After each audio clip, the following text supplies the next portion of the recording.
ሰበር አሁን የገባም ተወዳጁ ድምፃዊ ቴዲ አፍሮ ሊሰጠው የነበረው ጋዜጣዊ መግለጫ ታገደም።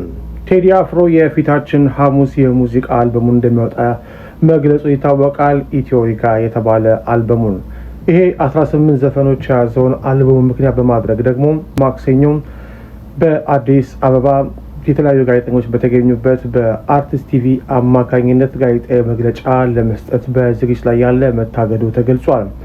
ቴዲ አፍሮ ቃለ ምልልሱን ለማስተላለፍ ከአርቲስት ቴሌቪዥን ጋር ተፋርሞ እንደነበረ የሚናገሩት የውስጥ ምንጮች ሆነው ግን ቴሌቪዥን ጣቢያው እንዳታስተላልፍ በመባሉ የተነሳ በደረሰው ቀጭን ትዕዛዝ የቴዲ አፍሮ ጋዜጣዊ መግለጫ እንዳይደረግ ተደርጓል ማለት ነው። በዚህ መሰረት ቴዲ አፍሮ ይህን ቃለ ምልልስ ለብቻው ይስጥ አይስጥ የሚታወቅ ነገር ባይኖርም ፕሮግራሙ ከአርቲስት ቴሌቪዥን ጋር በመፋረሙ የተነሳ ይህንን ላያደርግ እንደሚችል ነው ምንጮች የሚናገሩት።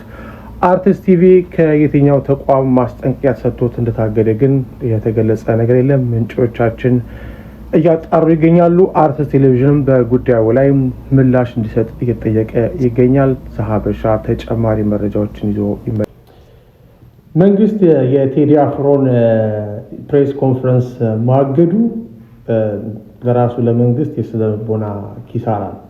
ለቴዲ አፍሮ ደግሞ ድል፣ በጣም ትልቅ ድል። ምክንያቱም ለቴዲ አፍሮ በሚሊዮን ብር የማይገኝ ማስታወቂያ ነው መንግስት የሰራለት።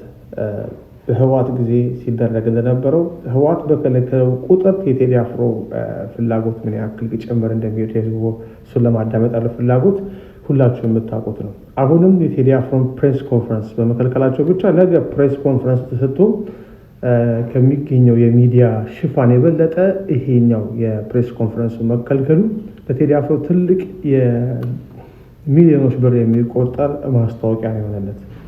መንግስት እንዳይደመጥ እንዳይሰማ በከለከለው ቁጥር ህዝቡ ደግሞ ቴዲ አፍሮን እየፈለገ ይሄዳል። መንግስት በነካጁ ደግሞ አሁንም በቴሌቪዥን በሬዲዮ የቴዲ ዘፈኖች እንዳይታለፉ ቢከለክል ደግሞ የበለጠ ቴዲ አፍሮ አሸናፊ ይሆናል። እንዴት ነው የሚሆነው? ሰዎች ኦንላይን ገብተው ያዳምጣሉ። እንደ ድሮ ሲዲ ምናምን የሚባል ነገር የለም። ሬዲዮ ስለማያዳምጥ በኦንላይን ላይ ቴዲ አፍሮ የሚገባውን ቪው ያገኛል ማለት ነው። ስለዚህ እንደኔ መንግስት ቴዲ አፍሮ ቢተው ነው የሚሻለው። ህዝብ ነው እንደገና የመናገር ነፃነትን ማክበር ስለሆነ ቴዲ አፍሮ ቢተው። ለማንኛውም ሁላችንም የቴዲ አፍሮን አዲስ አልበም ሐሙስ በጉጉት እየጠበቅን ነው።